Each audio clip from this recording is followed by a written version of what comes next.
Mommy Elvis Problematic Show, Scene 1, Take 1. Ay, Kala ko ba hindi nakasya sa yan? Parang pumayat ka. Diet ka ba? minadji ko lang yan. Parang lumuwag sa'yo ah.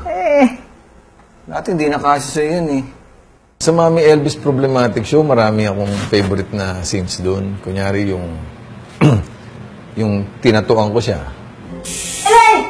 Aray! Huwag mo pansinin niya parang anong kagat lang ng langgam yan. Ay, masakit pala yan eh. Ayaw mo sumikat?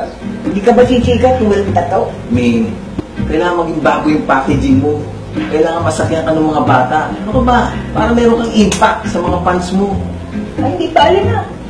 Ay, hindi ba? Masakit eh. O sige, bahala ka nila. Huwag na, hindi ka na sisikat. Bahala na, huwag na, ayaw mo na. Ay, ito na nga, nagpapalagay na eh. Ariel! Ariel! Oh, Halika nga.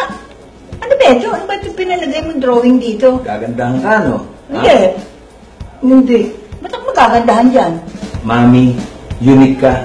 Water dispenser yan. Ikaw lang ang nag-iisang meron yan sa buong mundo. Ayun o, meron pang hot and cold yan. Oh, ayan o, pingi. O, di ba? Gago ako yun! Talaga na. Pipisilin mo ba? Masakit na nga.